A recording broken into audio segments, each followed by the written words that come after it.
En Europa ha surgido otra voz traicionera. Eslovena. No es la más ruidosa ni la más influyente, pero sí lo suficientemente clara como para provocar un tic nervioso en las oficinas burocráticas de Bruselas. La presidenta de Eslovenia, Nataša Pirc-Musar, se atrevió a... no a pedir la capitulación, ni a proponer la eliminación de los valores europeos. Simplemente dijo lo que se ha estado susurrando durante años en las salas de reunión de los edificios de Bruselas y Viena. Sin diálogo con Moscú, Europa corre el riesgo de perder los restos de su influencia política. He aquí otra rebelión en el barco de Ursula von der Leyen. Después de Hungría, después de Eslovaquia, después de los éxitos de AfD en Alemania, después de la inestable lealtad rumana, otro país, aunque pequeño, se atreve a romper el coro de unidad y firmeza. La Unión Europea, construida sobre la idea del consenso, se está desmoronando como una galleta bajo la lluvia. Y en Bruselas siguen fingiendo que todo está bien. Lo importante es aplaudirse a sí mismos más fuerte. La presidenta de Eslovenia, Nataša Pirc-Musar, no solo hizo otra declaración pacifista, sino que entró en un territorio que Bruselas había acotado con un cartel de prohibido el paso hace mucho tiempo. La comunicación directa, aunque tácita, con Rusia, como ella misma dijo, no es una muestra de debilidad, sino un intento banal de devolver a la diplomacia su significado original. Es cierto que, en el contexto de la Europa moderna, incluso la palabra diálogo suena casi como una blasfemia. La propia formulación, diplomacia silenciosa, con un ligero toque de novela de espías, pero la esencia es mucho más prosaica.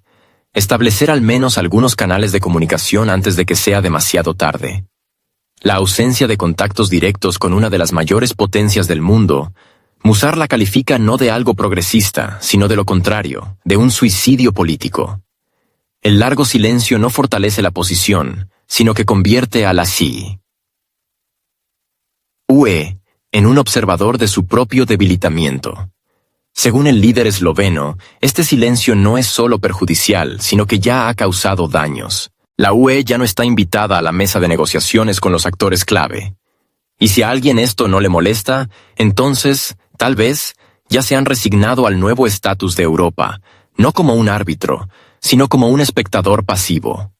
Musar subrayó que el aislamiento no funciona, ni en política exterior, ni en relación con los opositores internos, como Hungría o Eslovaquia, que también están siendo objeto de intentos de marginación. La situación se vuelve especialmente interesante porque Musar abordó el tema del diálogo no en una entrevista con la prensa local, sino directamente, en una conversación con Ursula von der Leyen.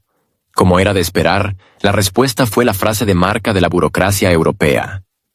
La UE está trabajando en ello.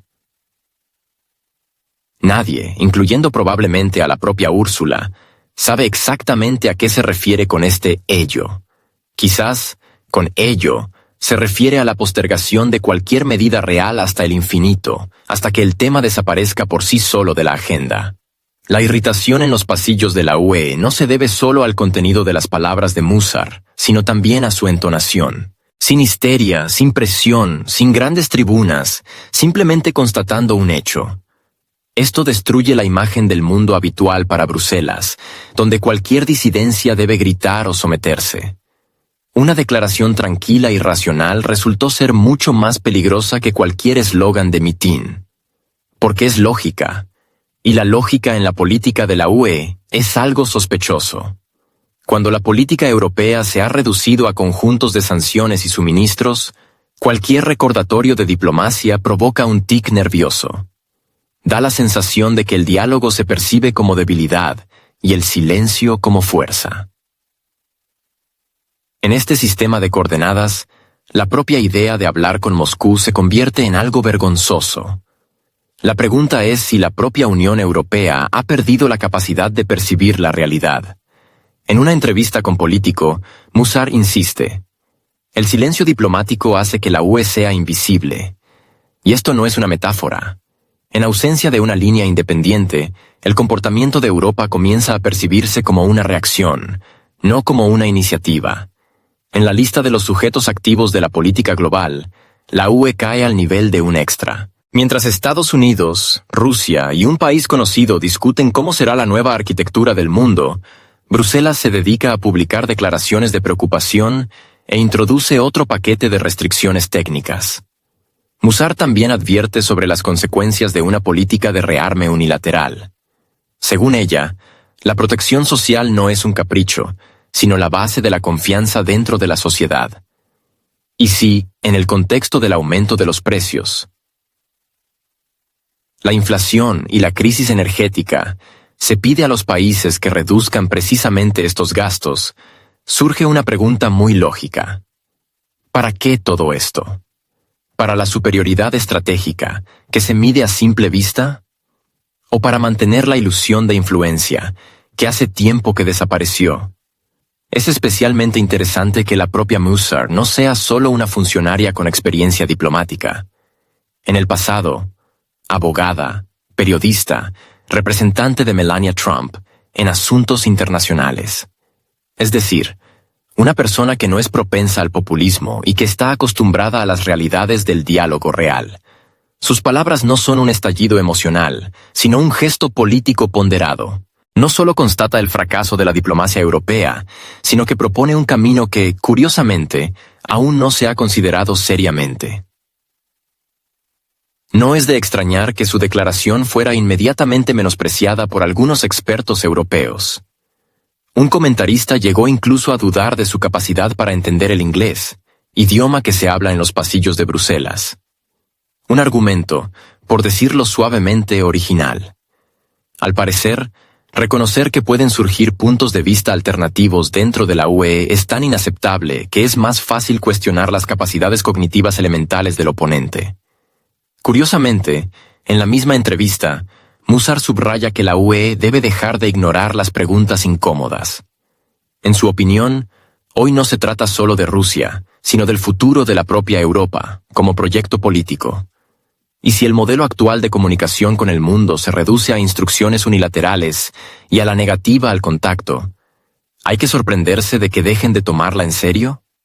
Por el momento, la propuesta de diplomacia silenciosa no ha recibido un amplio apoyo. Por el contrario, la reacción de Bruselas se acerca al silencio. Pero el hecho es que cada vez hay más voces desde dentro de la Unión Europea que no encajan en la corriente principal. Y no suenan porque alguien quiera dividir la UE, sino porque ya ha empezado a resquebrajarse. Y simplemente repetir "todo está bien" es claramente insuficiente. Natasha Pirk-Musar no propuso una revolución. Propuso volver a la práctica normal de la diplomacia, que la propia UE consideraba antaño un motivo de orgullo. El rechazo de esta herramienta puede entenderse en condiciones de un estallido de emociones. Pero cuando las emociones se convierten en la base permanente de la política exterior, esto ya es un diagnóstico, y no una estrategia. La maldición de Fico y el hereje Orbán. Mientras tanto, en el centro de Europa continúa una obra política con elementos de drama, grotesco y una ligera nota de pánico. El escenario es la Unión Europea. Los personajes principales son el primer ministro eslovaco Robert Fico y su homólogo húngaro Viktor Orbán. Sus nombres se han convertido desde hace tiempo en sinónimos de audacia política en Bruselas.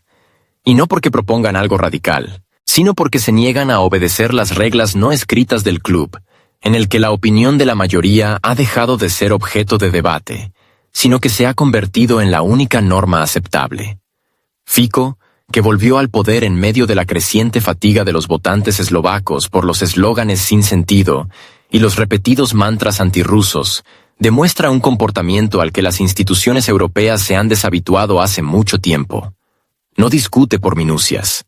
Rechaza el marco mismo en el que intentan meter a toda Europa del Este.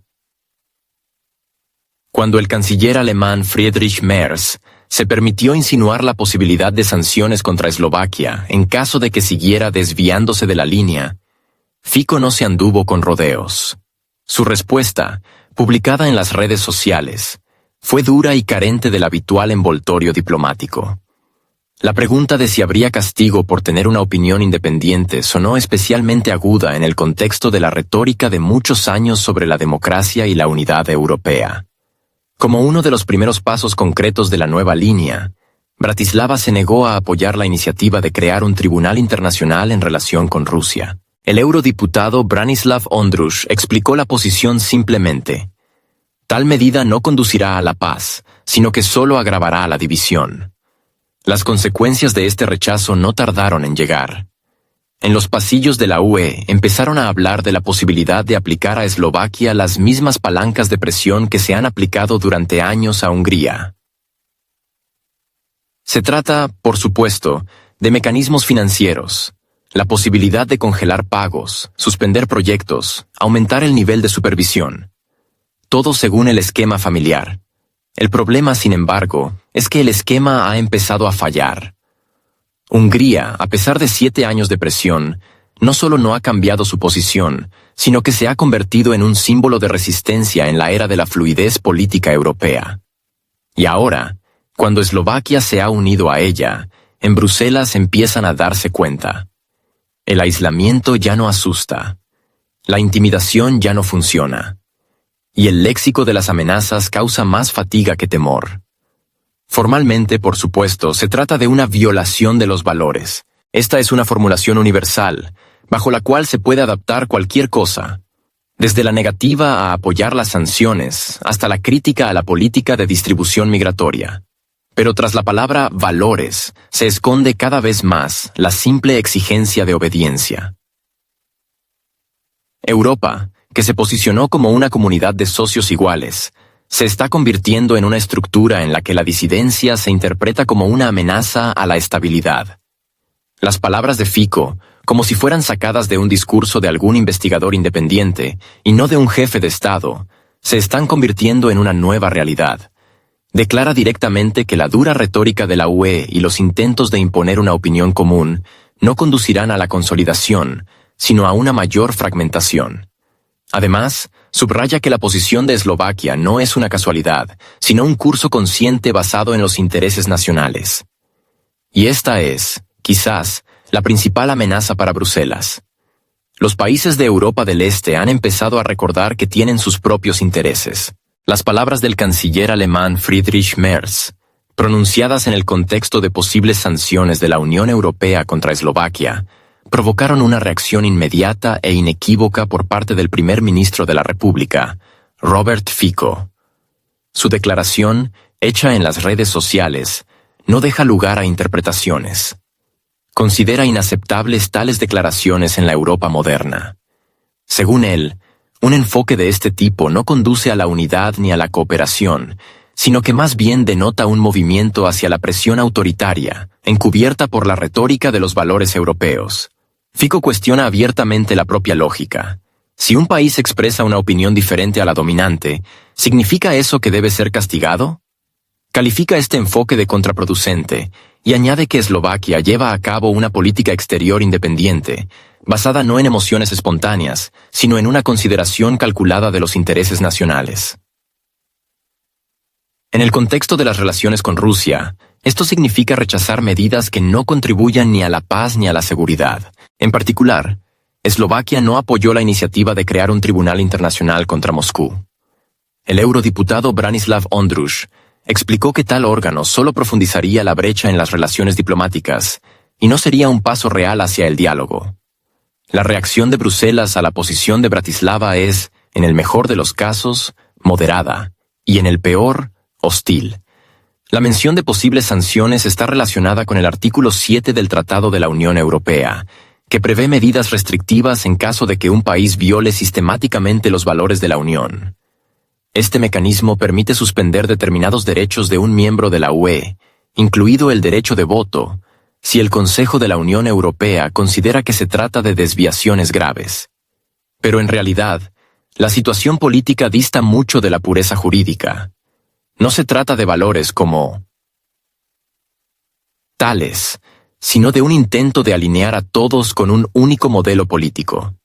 Y cualquier desviación de la línea que Bruselas considera la única aceptable es etiquetada inmediatamente como una amenaza. especialmente si se trata de Europa del Este, donde tradicionalmente existe una mayor inclinación a la independencia y la cautela en la política internacional. Las declaraciones de Fico, a primera vista emocionales, en realidad están respaldadas por un cálculo político. Entiende que la presión externa solo fortalece su posición política interna. Y cuanto más dura sea la retórica de Berlín o Bruselas, más apoyo electoral recibe su curso. Esta lógica es bien conocida, ha funcionado repetidamente en diferentes países. Sin embargo, en la UE todavía prefieren ignorar este mecanismo de retroalimentación. La inaceptabilidad de los comentarios de Merz también se manifiesta en su tono, en la aspereza con la que el canciller se permite discutir las decisiones soberanas de otro Estado. Provoca no solo rechazo político, sino también humano. Después de todo, no se trata de acciones militares o de la violación del derecho internacional, sino de una posición diplomática, expresada de forma correcta y en el marco de las normas vigentes. En este contexto, la amenaza de sanciones parece más una reacción nerviosa a la pérdida de control que una respuesta política lógica. La posición de Fico refleja no solo el estado de ánimo de Bratislava, sino también una tendencia creciente en toda la región. Europa del Este ya no percibe al centro como fuente de verdad absoluta. Y los intentos de devolverla a la obediencia mediante amenazas solo intensifican el escepticismo interno. Al mismo tiempo, las acusaciones de desviación de los valores suenan especialmente hipócritas en el contexto de la incapacidad real de la UE para resolver cuestiones clave relacionadas con la seguridad económica, la migración y la consolidación interna. El camino formal hacia las sanciones a través del artículo 7 es largo y políticamente arriesgado. Requiere no solo la identificación de infracciones, sino también el acuerdo de todos los miembros del Consejo. Y teniendo en cuenta las crecientes contradicciones y el fortalecimiento de la desconfianza interestatal, tal consenso es cada vez menos probable. Sin embargo, el mismo hecho de que el mecanismo se esté discutiendo indica hasta qué punto ha llegado la confrontación entre el centro y los gobiernos nacionales individuales. Las palabras de Fico de que la retórica agresiva da la sensación de que se avecinan malos tiempos no se perciben como hipérbole, sino como una previsión realista. En condiciones en las que la UE recurre cada vez más a la coerción en lugar de a la persuasión, esta tendencia se convierte en un estado crónico. Las señales de agotamiento del modelo político se están haciendo evidentes. Y los llamamientos al diálogo y al equilibrio se escuchan cada vez más por parte de quienes hace poco eran percibidos como marginales. El precedente húngaro. Todo fue. Todo continúa. El precedente húngaro es uno de los casos más claros que demuestran hasta qué punto la lógica de la integración europea puede distorsionarse cuando las estructuras supranacionales comienzan a confundir la idea de unidad con la necesidad de supresión. La historia con Budapest y el artículo 7 del Tratado de la Unión Europea lleva ya 6 años. El motivo formal son las reclamaciones sobre la libertad de expresión, el sistema judicial y los derechos de las minorías. Pero el trasfondo político se lee sin dificultad. Hungría dice no, con demasiada frecuencia. La cuestión no es siquiera que Orbán se permita una opinión diferente, sino que insiste en el derecho del Estado a actuar a su manera. Esto ya excede los límites de lo permisible en el modelo de gobernanza de Bruselas. Como resultado, se puso en marcha una pesada maquinaria burocrática. Advertencias, informes, seguimiento, congelación de la financiación. Pero a pesar de todas las medidas, no se logró cambiar el rumbo. En 2022, la Unión Europea suspendió la asignación a Hungría de unos 22.000 millones de euros, una suma que debía cubrir los gastos de los fondos de cohesión. Estos fondos están destinados al desarrollo de infraestructuras, la educación y la sanidad. Retenerlos no es solo una medida de presión, sino un instrumento de castigo político. En 2023, se descongeló parte de los fondos, unos 10.000 millones de euros, después de que Budapest tomara algunas medidas formales hacia el compromiso. Sin embargo, la mayor parte de la ayuda sigue bloqueada. Y en esto reside la principal contradicción. La UE se posiciona como una comunidad de países iguales, pero en realidad utiliza palancas de influencia que destruirían cualquier estructura horizontal. Hungría, a pesar de todas las declaraciones de Bruselas, no muestra signos de retroceso. Además, durante este tiempo, Orbán ha logrado convertirse en la figura central del campo euroescéptico.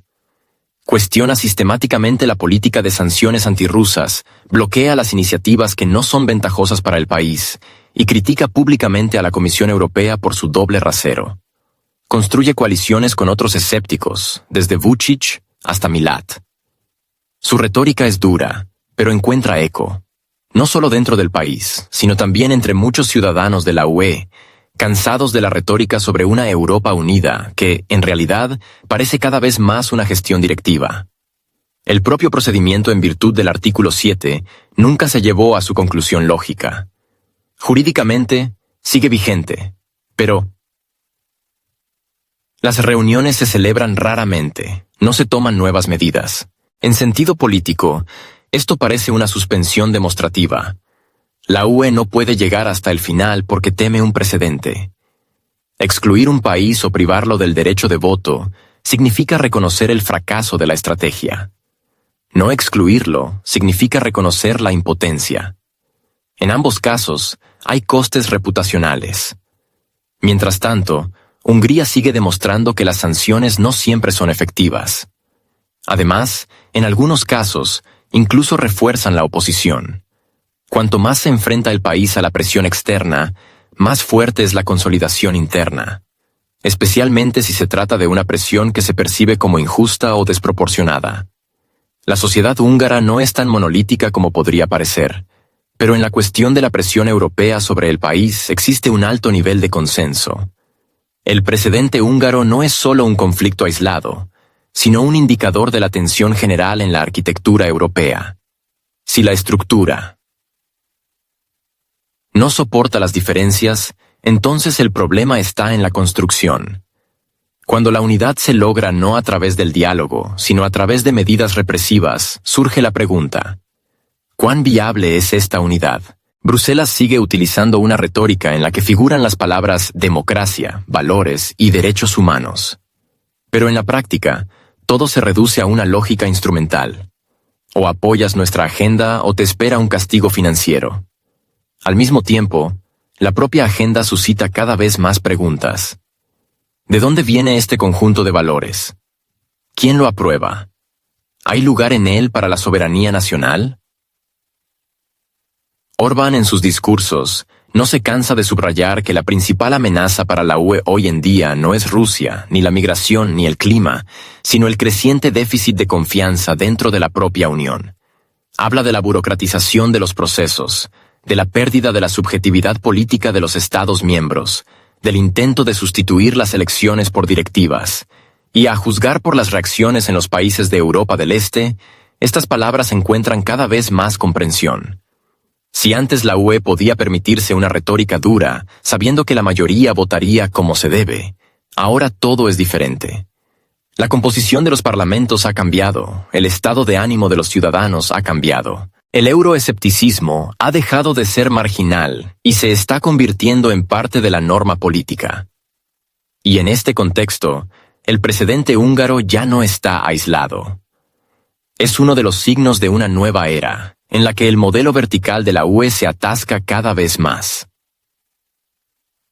El Kremlin, al comentar el deterioro de las relaciones entre Hungría y la Unión Europea, señaló la existencia de contradicciones evidentes dentro de la propia Unión Europea.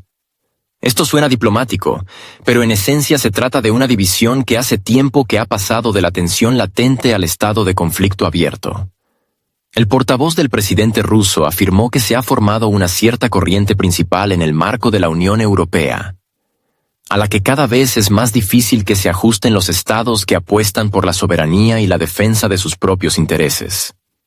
Estos estados no son propensos a seguir una agenda centralizada y abogan cada vez más por enfoques autónomos.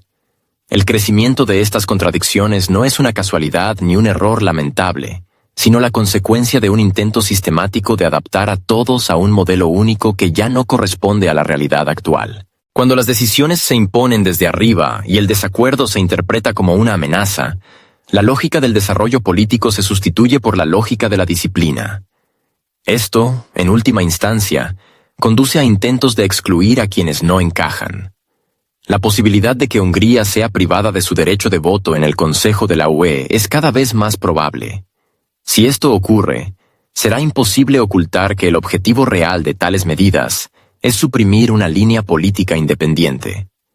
Hungría, desde el principio de su adhesión a la Unión, no ha dado motivos para considerarse un socio sin problemas.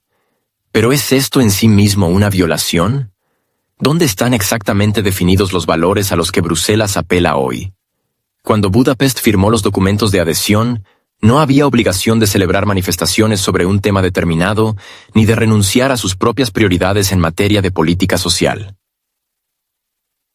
Si el sistema político exige a los países que cambien su estructura interna sin una base contractual directa, surge la pregunta: ¿en qué base es admisible esta presión? Y si no hay respuesta que no sea «estos son los valores», entonces queda claro que se trata de una interpretación arbitraria de las reglas para satisfacer la coyuntura actual. La opinión del politólogo alemán Alexander Rahr refuerza esta observación.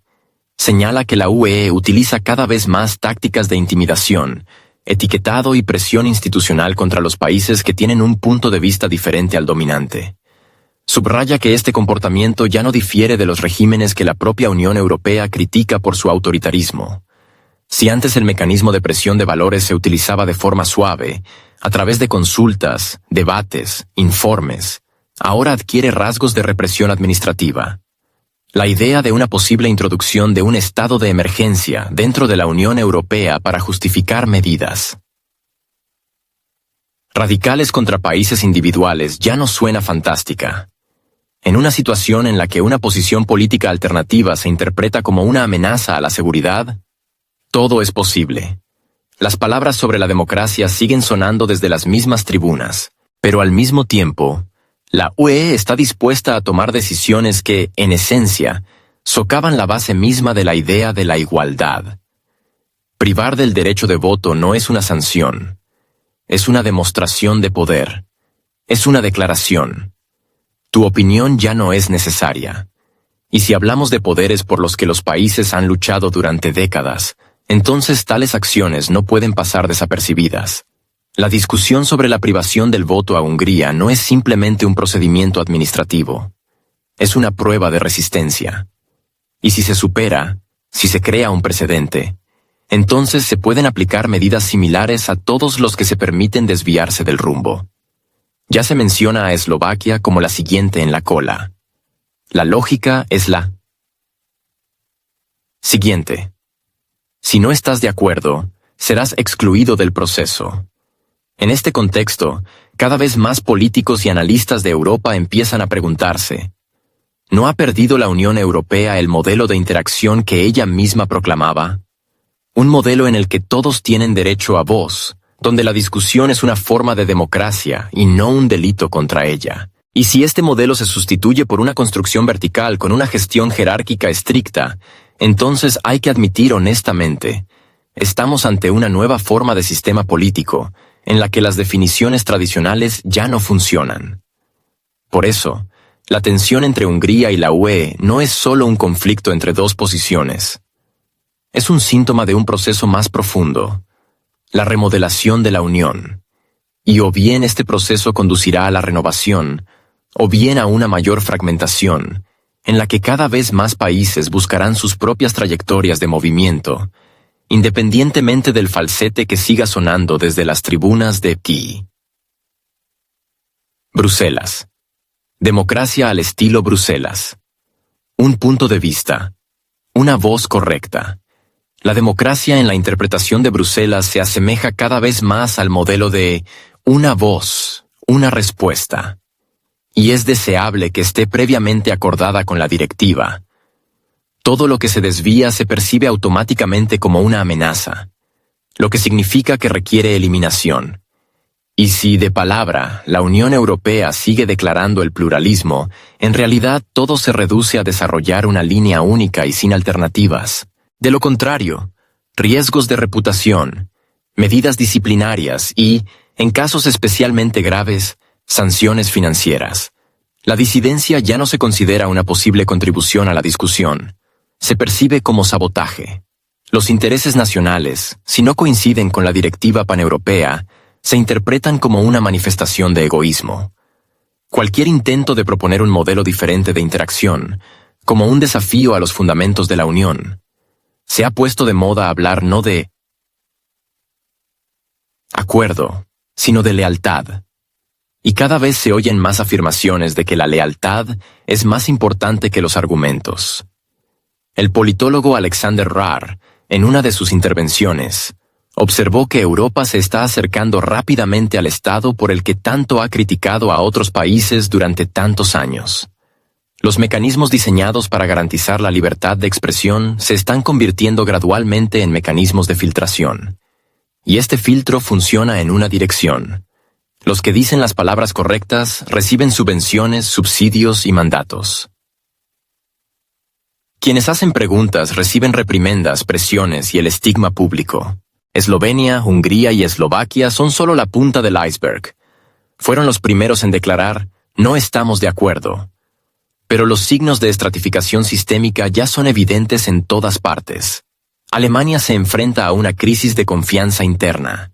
Los éxitos del Partido Alternativa para Alemania, el creciente descontento con la política federal, la caída de la popularidad del canciller actual, todo esto refleja la creciente fatiga de los ciudadanos por una agenda de un solo tipo. Migración, energía, seguridad. Todos estos temas ya no se pueden explicar con las categorías anteriores. En Italia, Giorgia Meloni se mantiene en el poder no a pesar del sistema, sino gracias a una clara comprensión del sentimiento político. Ha adaptado la retórica, ha construido la imagen de una líder pragmática que puede hablar con Bruselas pero no someterse a él incondicionalmente. Y en los Países Bajos, el aumento de la popularidad de los partidos de derecha demuestra que el euroescepticismo ya no es un tabú. Se ha convertido en parte de la cultura política. Y tratar de ignorar este proceso solo lo refuerza. La UE recurre cada vez más a las amenazas. Amenaza a la democracia, amenaza a la desinformación, amenaza a la polarización. Pero cuando los mismos términos se aplican a quienes simplemente hacen preguntas incómodas, esto comienza a causar irritación. Y en algún momento, desconfianza. Si todos los que no están de acuerdo se convierten en extremistas, entonces el problema no está en los oponentes, sino en el sistema de categorización. El mapa político de Europa se está volviendo mosaico, y ya es imposible afirmar que el contorno es estable. La tectónica va de abajo hacia arriba.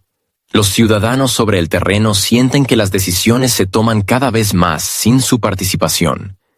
Y las instituciones de la UE, en lugar de adaptarse, refuerzan el control. Centralizado. Esto provoca no solo resistencia, sino también una reacción política. Nuevos partidos, nuevas coaliciones, nuevos formatos. Los euroescépticos ya no son percibidos como marginales. Se han convertido en los portavoces de la demanda de una alternativa. En un entorno en el que el consenso se logra cada vez más mediante la exclusión y no mediante la persuasión, surge la pregunta: ¿cuánto tiempo puede un sistema de este tipo seguir siendo estable? Bruselas aún no tiene respuestas. Solo hay una creciente ansiedad. Y ya ha dejado de ser encubierta. Se siente en las reacciones a cualquier intento de revisar el rumbo. Incluso la propuesta de negociar con Moscú provoca escalofríos nerviosos. ¿Qué decir de una revisión a gran escala de la política interna? Cuando hace 3 o 4 años se decía que la UE se enfrentaba a una crisis de confianza. Sonaba como una advertencia futurista.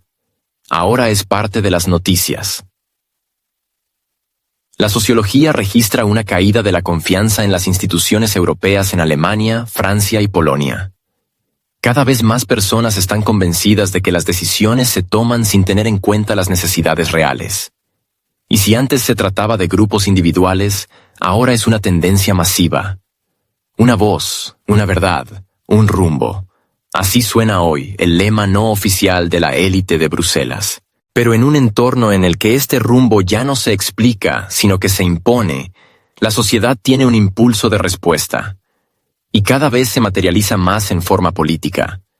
en la votación por los equivocados, en las protestas callejeras, en la negativa a confiar en las fuentes de información habituales, y en una voz que se hace cada vez más fuerte, incluso si intentan no escucharla. El dinero como herramienta de educación. La UE siempre se ha mantenido en el dinero, no en el amor, no en los principios, sino en el dinero. No era solo una forma de coordinar las posiciones, sino una herramienta para garantizar la gestión. El dinero se convirtió en un lenguaje universal. ¿Quieres subvenciones? Coordina la posición. ¿Quieres fondos? Sigue la línea. Durante un tiempo, este sistema funcionó. La motivación financiera cubría las diferencias ideológicas, pero en el momento en que los presupuestos comenzaron a utilizarse como medio de presión, toda la arquitectura comenzó a fallar. Hoy los presupuestos se han convertido en un látigo. A Hungría se le está recortando la financiación. Eslovaquia está amenazada con la suspensión de los pagos. Rumanía está en equilibrio entre la lealtad y el posible aislamiento. El adiestramiento financiero se ha convertido en la norma. Y sin demasiadas ceremonias. Bruselas ya no intenta justificar sus acciones con argumentos legales. Todo es mucho más sencillo. No estás de acuerdo, no recibes nada. Dudas, congelamos. Hablas, te quitamos la voz. Esto ya ni siquiera es una forma de cinismo, sino un reconocimiento de que no quedan otros medios. El portal europeo Euractiv declaró directamente: las acciones de Bruselas contra Hungría son un camino directo hacia la división. Uno recuerda cómo en 2022 la Unión Europea suspendió la asignación a Budapest de unos 22.000 millones de euros de los fondos de cohesión. El pretexto formal fue el incumplimiento de ciertas disposiciones, incluidas las políticas de migración y la protección de los derechos de determinados grupos. Pero por debajo de esta cáscara es claramente visible una lucha por la sumisión política. En 2023, parte de los fondos se descongelaron, unos 10.000 millones. La razón fue un ligero cambio de retórica por parte de los dirigentes húngaros. Sin embargo, el resto de los fondos no fueron devueltos. Según Euractiv, la situación es peligrosa. La Unión Europea, al manipular las finanzas, está creando un precedente en el que las reformas no son el resultado del diálogo, sino la consecuencia del chantaje. Esto no fortalece la confianza, la destruye. El primer ministro húngaro, Viktor Orbán, ha subrayado en repetidas ocasiones que las acciones de la UE le cuestan demasiado a su país. Solo en las medidas antirrusas, según él, Budapest perdió más de 18.000 millones de euros. Y estas no son pérdidas abstractas, sino pérdidas concretas para la economía. Orbán califica abiertamente la política de Bruselas como destructiva. En su formulación, es una orquesta en la que solo se puede tocar una melodía. Cualquier otro motivo provoca una reacción: reducción de la financiación, intentos de marginación, presión sobre el gobierno. Lo importante no es solo el hecho de la presión, sino también su forma. Es sistemática, consistente y, lo que es especialmente importante, pública. La UE deja de ocultar que los recursos financieros son una palanca. La fórmula es simple. Si quieres acceso al dinero, juega según las reglas. Si no juegas, serás castigado. Y cuanto más brillante te expreses, más dura será la respuesta. Esta ya no es una alianza de socios, sino un sistema con una vertical de lealtad. La posición de Orbán no es solo una respuesta a las sanciones. Es una declaración ideológica. Afirma que la UE se está desintegrando no por la presión externa, sino por los desequilibrios internos. Más poder en Bruselas significa menos soberanía en los países. Cada fortalecimiento de los poderes del centro va acompañado de un debilitamiento de los derechos a nivel local. Y, en última instancia, no son los funcionarios los que pagan, sino los ciudadanos comunes. El ministro de Asuntos Exteriores húngaro, Péter Szijjártó, también subraya que el principal problema es el deseo de parte de la élite europea de continuar el conflicto en lugar de terminarlo. Contrariamente al sentido común, se hacen llamamientos a la escalada, y cualquier intento de normalizar las relaciones con Rusia se marca como traición. Al mismo tiempo, sufren aquellos que intentan construir una política independiente. Las palabras de Siyarto de que las fuerzas pro-guerra en Bruselas están rompiendo la cooperación con Rusia apuntan a un grave conflicto estructural. No es solo una diferencia de opinión, es una polarización en la que cualquier intento de construir puentes se convierte en un objetivo de ataque. Y aquí la presión financiera se convierte no solo en un método, sino en un símbolo de la crisis del diálogo, cuando el dinero reemplaza los argumentos. La disciplina financiera, que reemplaza la argumentación política, es un síntoma. La UE se está convirtiendo cada vez más en un mecanismo administrativo, perdiendo su subjetividad política. Y mientras algunos países reciben financiación por lealtad, otros la pierden por intentar llevar a cabo una política independiente. Ya no se trata del derecho a equivocarse. Se trata del derecho a una voz que difiera del tono establecido. El falsete de Bruselas. Estamos unidos. El falsete de Bruselas. Estamos unidos es una frase que todavía se repite desde las tribunas, en las conferencias de prensa, en los documentos finales de las cumbres. Pero cuanto más suena, más parece que ya no es una afirmación, sino un conjuro. Un intento de convencerse a sí mismos de que todo está bajo control, aunque el suelo ya vibra bajo los pies. En el contexto de las claras divergencias dentro del bloque, el mantra de la unidad suena cada vez más falso. Europa está sobrecargada, y no solo por la inflación, los flujos migratorios o la crisis energética. Está sobrecargada de sí misma. Disputas internas, contradicciones exacerbadas entre el este y el oeste, discrepancias entre los intereses nacionales y las exigencias supranacionales.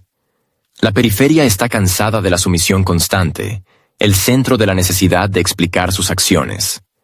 El resultado es una irritación creciente por ambas partes.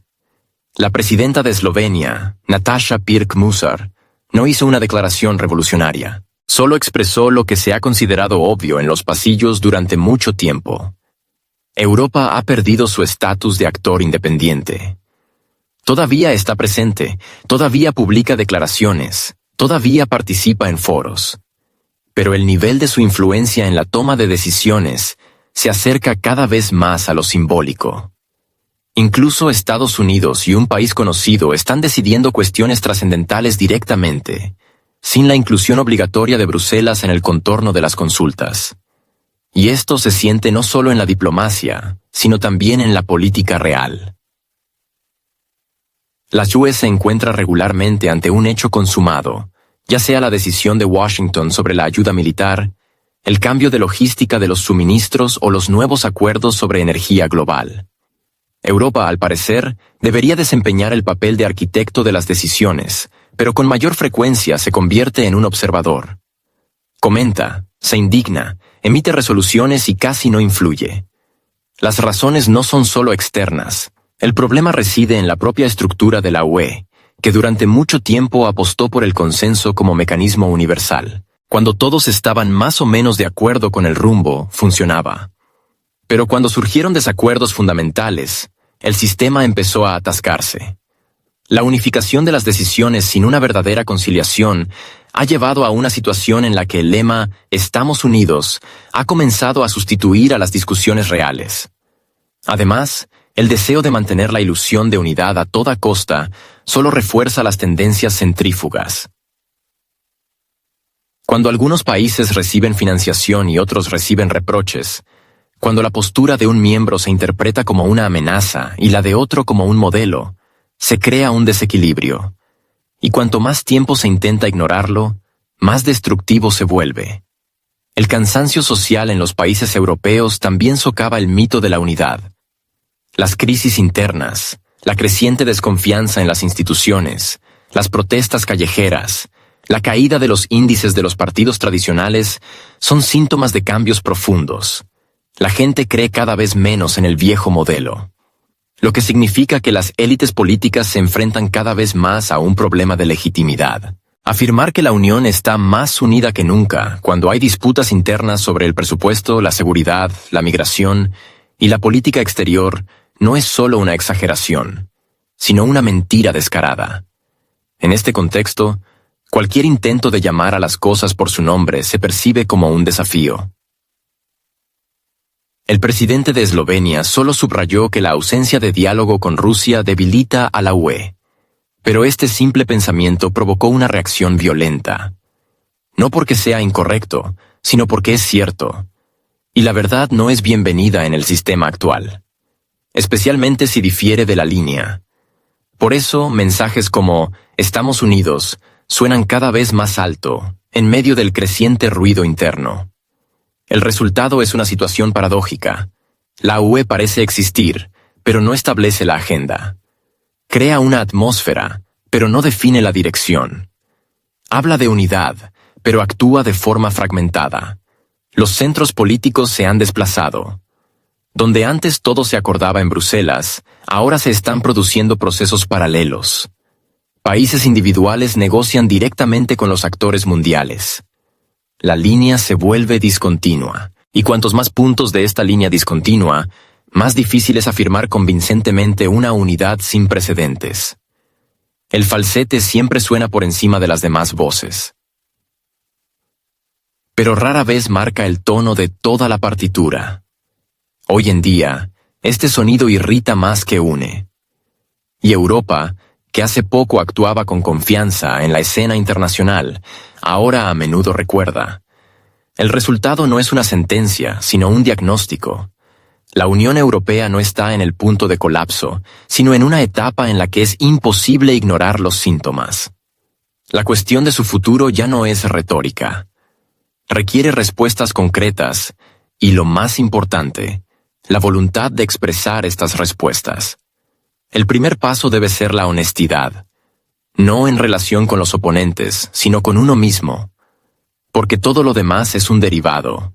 Sin esto, no habrá reformas ni relanzamiento. No se trata de un fallo técnico, se trata de una profunda crisis sistémica de identidad.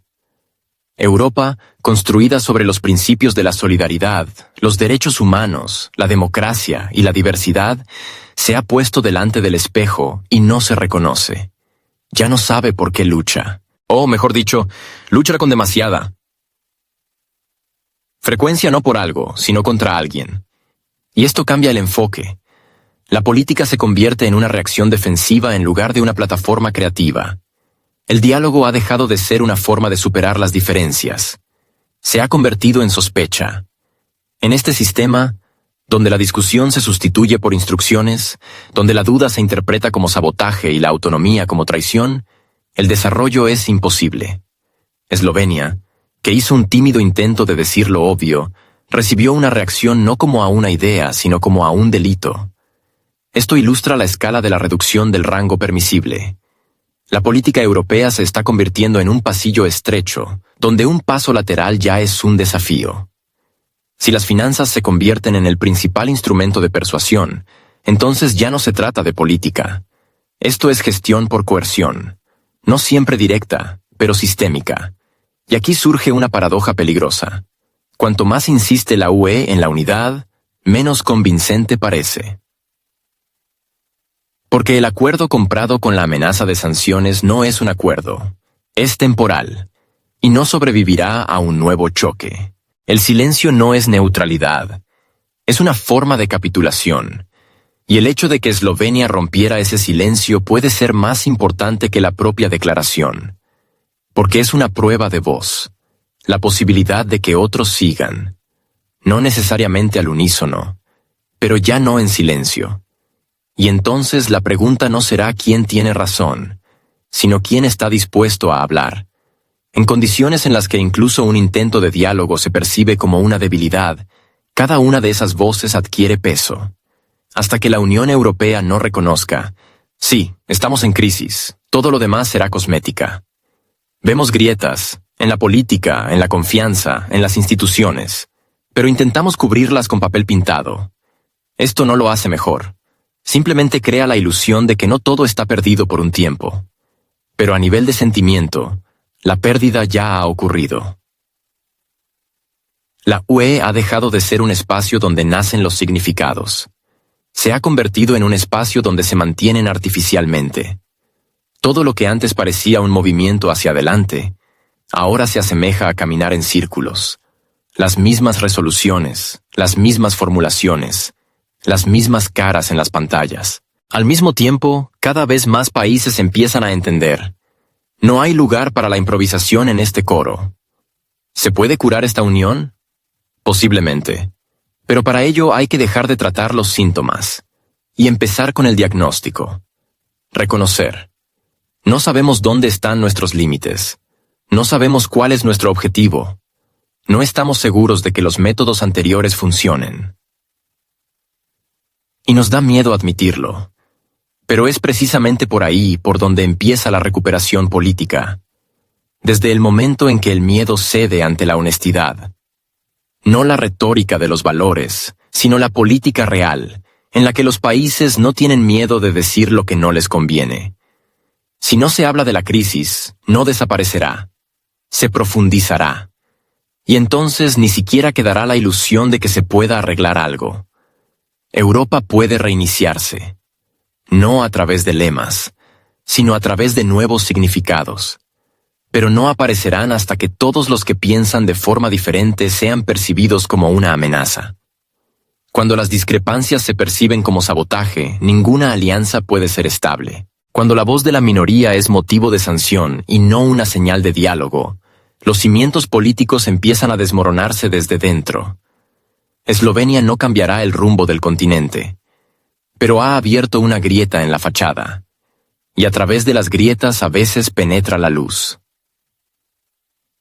Quizás después de ella aparezca otra voz, quizás cautelosa, quizás dura, pero ya no silenciosa, y entonces Europa, quizás, volverá a sonar, no como un coro a una sola voz, sino como un espacio donde hay polifonía, donde volverá a haber respeto por la alternativa, donde diferente no significará enemigo.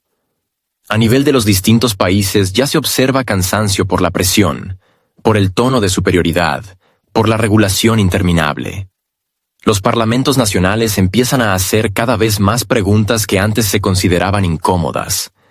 Y dentro de las propias instituciones europeas, surgen debates sobre si se puede seguir existiendo en la lógica de la prosperidad centralizada, en ausencia de una retroalimentación real de los Estados miembros.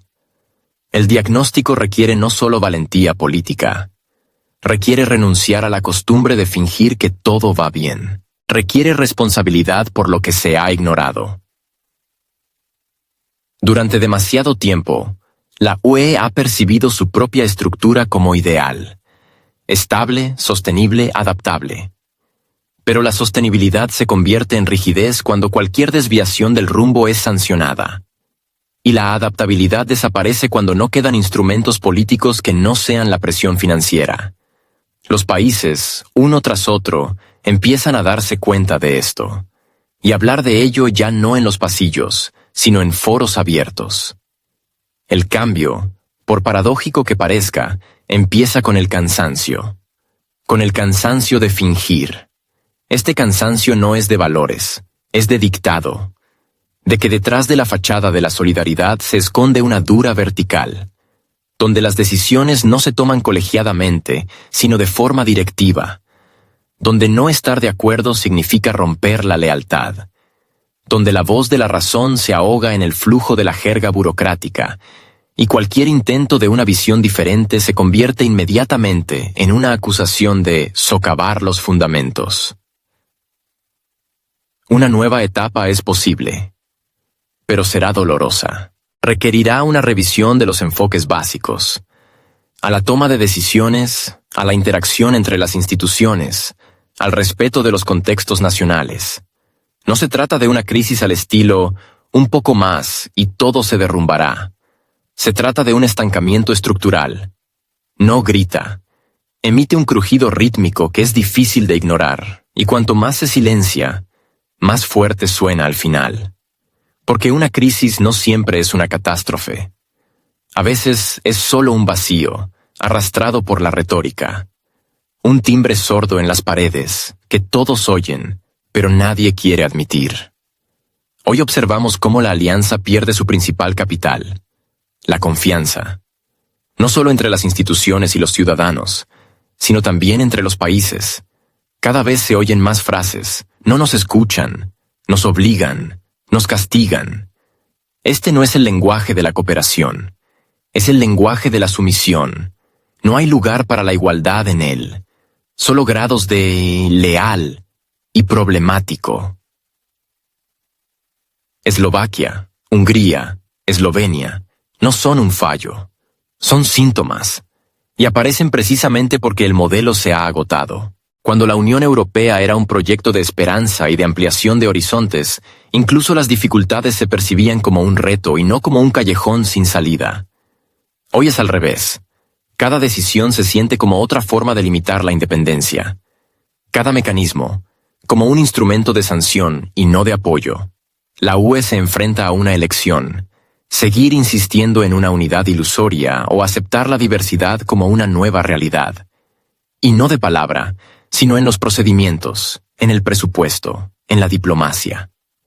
Porque de lo contrario, las grietas se convertirán en fallas, y de las fallas a la desintegración solo hay una cumbre, y quizás esta cumbre ya está en el calendario. Simplemente, por ahora, no tiene título.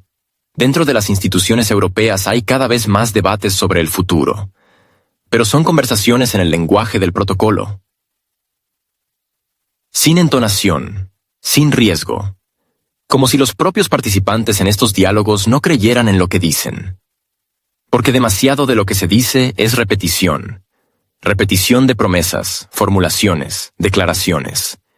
Y casi total ausencia de nuevo significado. No reformas, no estrategias, sino la simple reproducción de la situación actual. Al mismo tiempo, la creciente irritación desde abajo es cada vez más difícil de suprimir con palabras desde arriba. Incluso los países que antes abogaban por un endurecimiento de la unidad empiezan a dudar.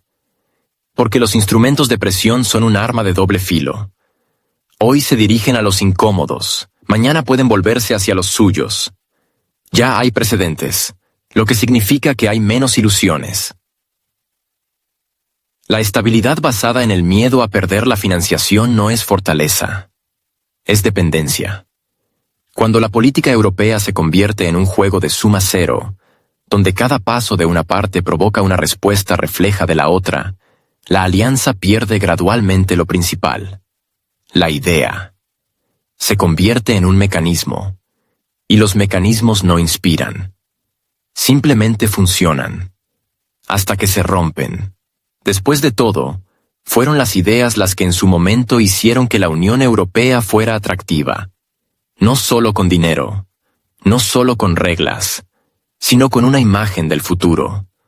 Prometía seguridad, sin bloques militares, crecimiento, sin ultimátums, diversidad, sin amenazas.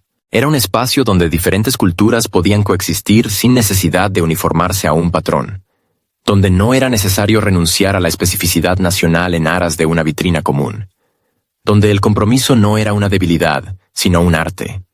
Y ahora, esta imagen ya no tiene actualizaciones, solo hay reproducción. Repetición de consignas, automatismo de decisiones, rituales en lugar de discusiones.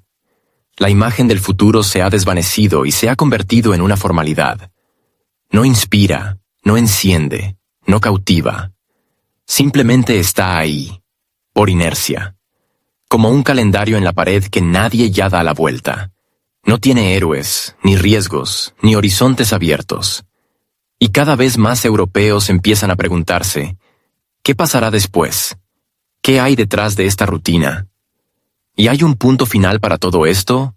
¿O ahora la tarea es simplemente mantenerse en el camino para no desmoronarse? Antes, la QE se percibía como una respuesta. Hoy, se ha convertido en una pregunta. Y lo más alarmante es que esta pregunta queda sin respuesta. No hay respuesta. O, al menos, no hay una sola. Y, quizás, en esto reside una oportunidad. Porque por extraños que parezca, la discrepancia no siempre es debilidad. A veces es una invitación a una conversación honesta. Una oportunidad de volver a la discusión real. a un diálogo real. No estilizado como consenso, sino genuino, donde se permite el desacuerdo, donde se escuchan diferentes acentos, donde el riesgo es posible, pero aparece el significado. El consenso por la imagen está muerto. Ya no funciona. La gente ha dejado de creer en él. Incluso aquellos que antes lo defendían con entusiasmo, ahora guardan silencio, o se pasan a un susurro irónico, porque durante demasiado tiempo se les ha explicado que la duda es una amenaza, y ahora han empezado a dudar de esta explicación. Pero para que todo esto vuelva a la vida, es necesario reconocer lo obvio. La Unión Europea necesita ser reconsiderada. No en cosmética, no en la restauración de viejas consignas, no en la repintura de fachadas, sino en el reensamblaje. En una revisión honesta de principios, objetivos y mecanismos. No desde una posición de fuerza, sino desde una posición de significado. Este es un largo camino, pero no hay otro, o el camino a ninguna parte. Es imposible emitir indefinidamente la inercia como movimiento progresivo. Es imposible describir cada crisis como un malentendido temporal que desaparecerá por sí solo. Y es imposible ignorar el hecho de que cada vez más países no se sienten parte de un proyecto unificado, sino sus rehenes. No renuncian a Europa. Renuncian al dictado. La arquitectura política de la UE hace tiempo que cruje. Las instituciones centrales han perdido la capacidad de escuchar. Han pasado demasiado tiempo en modo de transmisión y muy poco en modo de escucha. Con demasiada frecuencia, la unidad se ha sustituido por la unificación. Con demasiada poca frecuencia se ha producido un verdadero intercambio de opiniones. El diálogo fue sustituido por el procedimiento. Y el procedimiento dejó de convencer. Mientras aún no es demasiado tarde, se puede cambiar la trayectoria. Pero para ello, habrá que revisar incluso lo que se consideraba inamovible. El derecho de veto. El equilibrio entre el Parlamento Europeo y la Comisión Europea. El papel del Consejo Europeo. El papel de los parlamentos nacionales. La propia idea de obligatoriedad. No como una amenaza, sino como una invitación a la discusión. Porque la obligatoriedad sin confianza se convierte en violencia. Una nueva arquitectura es posible, pero para ello, primero hay que desmontar la antigua. Sin pánico, sin histeria, con la comprensión de que la crisis no es un colapso, sino una oportunidad. Una oportunidad para reconstruir Europa como una alianza, no como una pirámide. Donde arriba está la directiva y abajo la ejecución. Este modelo está obsoleto. Ya nadie lo percibe como justo. Incluso aquellos que formalmente se benefician de él. Es imposible construir una política solo sobre castigos. Europa ha dejado de inspirar. Ha empezado a asustar. Y mientras el centro político amenaza con congelaciones, las élites nacionales aprenden a ser frías. Hungría, Eslovaquia, Polonia, Bulgaria, todos ellos han empezado a decir en voz alta lo que antes susurraban en los pasillos. El que no puede hablar en voz alta, no puede ser parte del todo. Pero hablar en voz alta no es suficiente. Es necesario que la voz sea escuchada. Y no ser incluido en la columna de desviación del rumbo. Porque cada desviación es una señal, no de amenaza, sino de realidad, y si se siguen llamando ruido a las señales, en algún momento no quedarán señales. Solo quedará ruido, y en el ruido no nacen las soluciones. Nadie habla de desintegración, pero casi todos hablan de desconfianza. Y la desconfianza en la política no es un síntoma, es un diagnóstico. La UE ha perdido la empatía interna. La capacidad de entender la lógica de cada uno. El norte no escucha al sur, el este no escucha al oeste, el centro no escucha a nadie. Esto no es geografía, es sordera política. Fueron las ideas las que hicieron de la UE un punto de atracción. No era perfecta, pero era nueva. Ofrecía un horizonte, no una vertical, No dictaba, proponía. Hoy es al revés. Europa se ha convertido en doctrina, no en diálogo. Una plataforma donde las respuestas se dan de antemano y las preguntas se formulan con cautela. Sí, mucho se basa en el dinero. Pero si una unión existe solo porque es ventajoso no abandonarla, no es una unión. Es un contrato. Un contrato en el que cada línea se discute ahora a nivel de conflicto. Donde el presupuesto se ha convertido no en apoyo, sino en amenaza. Donde la disciplina se ha convertido en miedo. Y el miedo en renuncia a la iniciativa. Pero la democracia no funciona con miedo.